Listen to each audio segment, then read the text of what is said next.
Airlines में real job के लिए आपका जो प्रोसीजर होता है वो कम से कम 5 से 6 महीने चलता है। तो मैं आए दिन देखता हूँ फेसबुक पे, इंस्टाग्राम पे या फिर कई सोशल मीडिया हैंडल है जहाँ पे आप देखते हो कि वैकेंसी ही वैकेंसी, नौकरी ही नौकरी, एयरपोर्ट में जॉब पाएं, 45,000 सैलरी, 50,000 सैलरी। तो मैं आपको बता दूं सारी फ्रॉड है, ऐसा कहीं नहीं होता है। तो जितने दिन के लिए भेजा जाएगा, चाहे 10 दिन, 15 दिन, 20, 25 दिन, जितने दिन के लिए भेजा जाएगा उतने दिन के लिए कंपनी आपको एक होटल करके देगी। वहां पे खाने का जितना खर्चा आएगा वो देगी। उसके बाद एयरपोर्ट से होटल आने जाने के लिए कैब का भी कंपनी देगी और आपको डीए भी मिलेगा। बशर्ते ये जो नाइट शिफ्ट होती है इसका कंपनियां नाइट अलाउंस भी आपको देती हैं। मतलब अगर आपने नाइट में ड्यूटी करी तो उसका आपको 300 रुपए, 200 रुपए, 250 रुपए एक्स्ट्रा मिलता है आपकी सैलरी के अलावा। जय हिंद दोस्तों। आज इस वीडियो में हम लोग बात करेंगे जब भी आपका selection as a ground staff होता है तो आप लोगों के मन में कई सारे डाउट्स आते हैं कि आपको कौन कौन से बेनिफिट्स मिलेंगी। मतलब एयरलाइंस में या फिर एयरपोर्ट में सिलेक्शन होने के बाद आपको क्या क्या सुविधाएं मिलेंगी, जैसे कि flight tickets, transportation, accommodation, medical और सैलरी। इसके अलावा और कौन कौन से बेनिफिट हैं जो आपको सिलेक्शन के बाद एयरलाइंस या फिर एयरपोर्ट में मिलेंगे। तो उन्हीं सभी चीजों के बारे में आज हम विस्तार से बात करने वाले हैं, जिससे आप लोगों को सारे डाउट्स दूर हो जाएंगे और आप लोग आसानी से और बेफिक्र होकर एज ए ग्राउंड स्टाफ किसी कंपनी में ज्वाइन कर सकते हैं। तो दोस्तों मैं आपको बता दूं, आप जब भी किसी भी ग्राउंड स्टाफ के लिए अप्लाई करते हैं तो सबसे पहले एक चीज ये ध्यान रखना, इसमें हाइट और वेट का कोई भी क्राइटेरिया नहीं होता है। आपकी हाइट कितनी भी छोटी हो, कितने भी लंबे हो, आप कितने भी पतले हो, कितने भी मोटे हो, ठीक है, इससे कोई फर्क नहीं पड़ता है। तो इस चीज को बिल्कुल भी आप लोग दिमाग में रख लेना कि इसका कोई मैटर नहीं करता है, ठीक है। किसी भी एयरलाइंस में चले जाइए, आप किसी भी ग्राउंड हैंडलिंग कंपनी में चले जाइए, हाइट और वेट का कोई क्राइटेरिया इसमें नहीं होता एज ए ग्राउंड स्टाफ। वो कैबिन क्रू के लिए मांगते हैं बट ग्राउंड स्टाफ में इसका कोई क्राइटेरिया नहीं होता है, ठीक है। अब इसमें हम लोग बात कर लेते हैं कि एडवांटेज क्या क्या मिलेंगे। दोस्तों उसके पहले मैं आपको एक चीज और बता दूं, अगर आप लोग ये वीडियो पूरा देखेंगे तो आप लोग एक एयरलाइंस या एयरपोर्ट की रियल जॉब और फेक जॉब में फर्क करना भी सीख जाएंगे, क्योंकि इसमें आपको कुछ ऐसी चीजें बताने वाला हूं। अगर आप लोग उन सभी चीजों को ध्यान से सुन लेंगे और समझ लेंगे तो आप लोग देखते ही बता देंगे कि ये जो फ्रॉड है या फिर रियल है। तो इसलिए आप लोग ये वीडियो पूरा देखना। और दोस्तों अगर हम लोग बात करें एडवांटेज की, तो इसमें आपको फ्री और डिस्काउंटेड टिकट मिलते हैं। और एक चीज ध्यान रखना, टिकट आपको सिर्फ और सिर्फ एयरलाइंस में ही मिलेंगे। अगर आपका सिलेक्शन ग्राउंड हैंडलिंग में होता है तो आपको वहां पर टिकट नहीं मिलेंगे, इस चीज को ध्यान रखना। अगर आपको ट्रेवल करना है, अगर आप घूमने के शौकीन है, तो फिर आपको एयरलाइंस ज्वाइन करना पड़ेगा। किसी भी ग्राउंड हैंडलिंग कंपनी में आपको टिकट्स नहीं मिलेंगे। अगर आपको जहाज से घूमना है तो आप इंडिगो ज्वाइन कीजिए, एयर इंडिया ज्वाइन कीजिए, Vistara, spice jet, alliance air और उसके बाद जितनी भी एयरलाइंस कंपनी आप उनको ज्वाइन कीजिए, वहां पे आपको फ्री और डिस्काउंटेड टिकट मिलेंगे, ठीक है। अब बात आती है ट्रांसपोर्टेशन की, कि अगर आपका सिलेक्शन किसी भी एयरलाइंस में होता है तो क्या उसमें आपको आने जाने के लिए जो वाहन का खर्चा होता है, मतलब जो ट्रांसपोर्टेशन होता है, उसका खर्चा मिलता है कि नहीं मिलता है। दोस्तों मैं आपको बता दूं, पिकअप और जो ड्रॉप होता है मोस्टली उन एयरपोर्ट में मिलता है जहां पे 24/7 ऑपरेशन होता है, जैसे कि दिल्ली, मुंबई, कोलकाता और हैदराबाद हो गया। और स्पेशली ये फीमेल कैंडिडेट को ज्यादा देते हैं, और जो मेल कैंडिडेट होते हैं तो उनका ट्रांसपोर्टेशन अलाउंस उनकी सैलरी के साथ ही जुड़ के आ जाता है, ठीक है। तो इस चीज को आप लोग ध्यान रखना। और दोस्तों एक चीज और ध्यान रखना जो कि बहुत ही इंपॉर्टेंट है, जब भी आप किसी भी एयरलाइंस कंपनी में या फिर एयरपोर्ट में या फिर किसी ग्राउंड हैंडलिंग कंपनी में ज्वाइन करते हैं तो आपका जो शिफ्ट होगा वो रोटेशनल शिफ्ट हो सकती है, डिपेंड ऑन एयरपोर्ट, आप किस एयरपोर्ट में ज्वाइन कर रहे हैं। अगर आपके एयरपोर्ट में 24/7 ऑपरेशन है तो आपको रोटेशनल शिफ्ट में काम करना पड़ेगा, मतलब मॉर्निंग, आफ्टरनून और नाइट, इन तीनों शिफ्ट में आपको काम करना पड़ेगा। बशर्ते ये जो नाइट शिफ्ट होती है इसका कंपनियां नाइट अलाउंस भी आपको देती हैं। मतलब अगर आपने नाइट में ड्यूटी करी तो उसका आपको 300 रुपए, 200 रुपए, 250 रुपए एक्स्ट्रा मिलता है आपकी सैलरी के अलावा। आपने अगर जैसे 4 नाइट कर ली तो मतलब आपके 250 रुपए के हिसाब से 1000 रुपए एक्स्ट्रा बन गए, जो आपकी सैलरी में जुड़ के मिलेगा। इसको बोलते हैं हम लोग नाइट अलाउंस।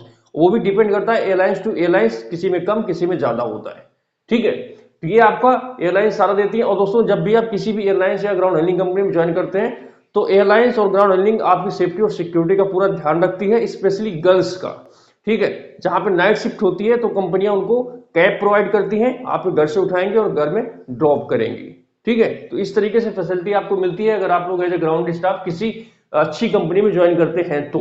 अब आगे हम लोग इसमें बात करते हैं एकोमोडेशन की, कि जब भी आपका सिलेक्शन किसी एयरलाइंस में होता है तो क्या आपको वहां पे रहने के लिए घर की सुविधा या रूम के लिए कोई खर्चा वगैरह मिलता है। तो दोस्तों मैं आपको बता दूं, वैसे तो एचआरए हर कंपनियां देती हैं जो कि आपकी सैलरी में जुड़ के आ जाता है, तो मैं उसके बारे में बात नहीं करूंगा क्योंकि वो आपका सारा सैलरी में ही इंक्लूड होता है। मगर जब भी आपको कंपनी टीडी पे, टेम्परेरी ड्यूटी पे या फिर डेपुटेशन में किसी दूसरे स्टेशन में भेजती है, जैसे आपकी पोस्टिंग लखनऊ में है और दिल्ली में अगर रिक्वायरमेंट है तो आपको लखनऊ से जब दिल्ली में भेजा जाएगा तो जितने दिन के लिए भेजा जाएगा, चाहे 10 दिन, 15 दिन, 20-25 दिन, जितने दिन के लिए भेजा जाएगा उतने दिन के लिए कंपनी आपको एक होटल करके देगी, वहां पे खाने का जितना खर्चा आएगा वो देगी। उसके बाद एयरपोर्ट से होटल आने जाने के लिए कैब का भी कंपनी देगी और आपको डीए भी मिलेगा, ठीक है, जिसको हम लोग महंगाई भत्ता कहते हैं, ठीक है। और ये डिपेंड्स ऑन एयरलाइंस होता है, मतलब कंपनी टू कंपनी वेरी करता है, उसे मोस्टली हर कंपनियां अपना ये सारी चीजें देती है, तो इस चीज को आप लोग ध्यान रखना, ठीक है।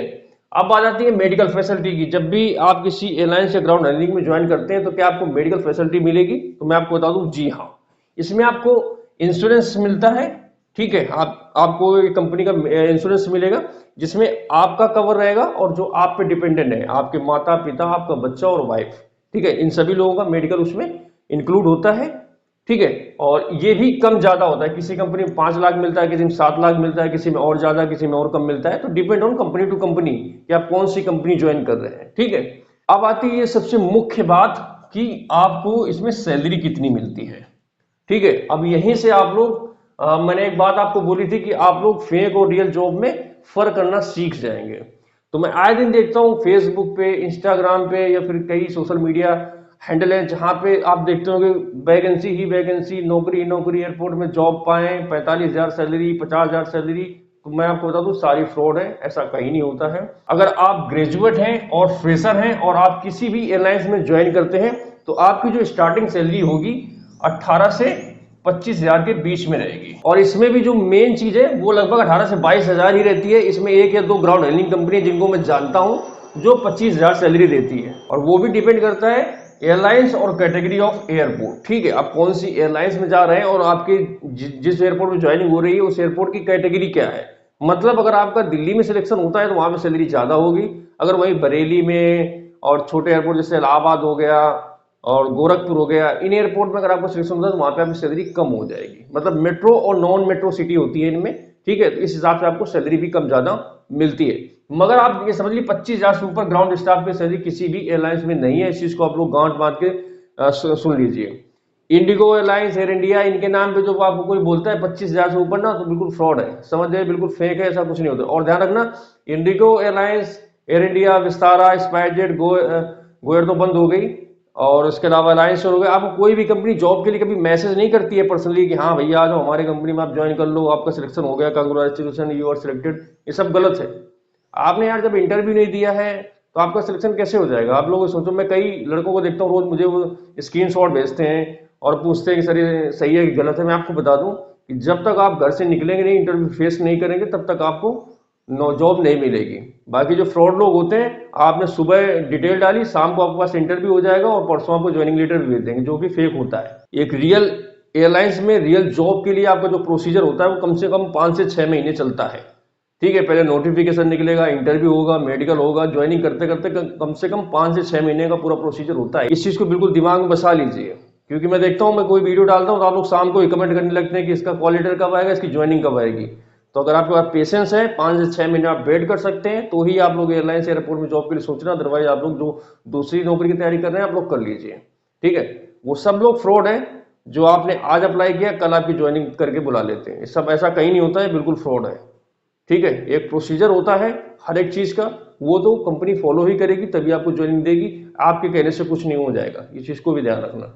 और अगर आप 10th पास हैं और फ्रेशर हैं तो इसमें आप मोस्टली लोडर, क्लीनर या हेल्पर ही बनते हैं, तो आपकी सैलरी वही 10 से 18-20 हजार तक इसमें भी जाती है। 1-2 कंपनियां जो 18-20 हजार देती है, मोस्टली इसमें एवरेज सैलरी वही 10 से 14-15 हजार मिलती है, ठीक। आप चाहे ग्रेजुएट फ्रेशर हो या फिर 10th फ्रेशर हो, दोनों में आपका पीएफ कटेगा, जिसको हम लोग बोलते हैं प्रोविडेंट फंड। ये आपकी सैलरी से कटता है। जब आप रिटायर हो गए या फिर जब आप कंपनी छोड़ेंगे तो वो सारा पैसा आपको डबल हो गए मिल जाता है, ठीक है। और दोस्तों ध्यान रखना, जब भी कोई भी एयरलाइंस या ग्राउंड हैंडलिंग कंपनी किसी भी लोकेशन पे कोई भी वैकेंसी निकालती है, जैसे कि लखनऊ में कोई वैकेंसी निकाली गई, तो एयरलाइंस हो या फिर ग्राउंड हैंडलिंग कंपनी हो, वो हमेशा ये प्रेफर करती है कि वो लोकल कैंडिडेट को हायरिंग करती है। इसीलिए मैं हर एक वीडियो में आप लोगों से बोलता हूं कि आप लोग अपने नियरेस्ट एयरपोर्ट पे वैकेंसी के लिए जरूर ट्राई करें, क्योंकि वहां पे आप लोगों को सिलेक्शन होने के चांसेस अधिक होते हैं। क्योंकि कंपनी जानती है इतनी कम सैलरी में एक लोकल बंदा ही है जो उस जॉब में टिकेगा, बाकी बाहर वाला तो आएगा ज्वाइन तो कर लेगा, 1-1.5 महीने नौकरी करेगा, उसके बाद भाग जाते हैं, तो कंपनी का आपके ऊपर खर्चा हो जाता है ट्रेनिंग वगैरह कराने में, तो इसलिए वो लोकल कैंडिडेट को प्रेफर करते हैं। तो इसलिए जब भी आप किसी भी लोकेशन को चुने एयरपोर्ट जाने, एयरपोर्ट जॉब के लिए, तो आप लोग अपनी नियरेस्ट या आपके सेम डिस्ट्रिक्ट या फिर आप लोग सेम स्टेट में जा सकते हैं जहां पे आप लोगों को सिलेक्शन होने के चांसेस अधिक हो जाएंगे। अगर आप लायक होंगे तो आपको वहां पे नौकरी बहुत जल्दी मिल जाएगी। ठीक है, तो आप लोग इस सभी चीजों को ध्यान में रखते हुए आप लोग ग्राउंड स्टाफ के लिए अप्लाई कर सकते हैं। आई थिंक मैंने सारे जो डाउट्स थे इसमें, आपको क्या क्या फैसिलिटी मिलती है एज ए ग्राउंड स्टाफ, मैंने आपको सारी चीजें बता दी है। अब डिसीजन आपको लेना है कि इसमें आपको जाना है कि नहीं जाना है। हाँ, अगर आप लोग as a ground staff join करते हैं, अगर आप काबिल हैं तो बहुत आगे तक जा सकते हैं, ये मैं गारंटी देता हूँ। ठीक है, बाकी फ्रॉड लोगों से बचें, गलत इंफॉर्मेशन वालों को बाइकआउट करें। बाकी अगर आपको मेरे द्वारा दी गई जानकारी रियल ऑथेंटिक लगे तो आप लोग मेरा सपोर्ट कर सकते हैं। तो इसी जानकारी के साथ खत्म करता हूं वीडियो को, जल्दी मिलूंगा एक नए वीडियो में एक नई जानकारी के साथ। तब तक के लिए जय हिंद, वंदे मातरम।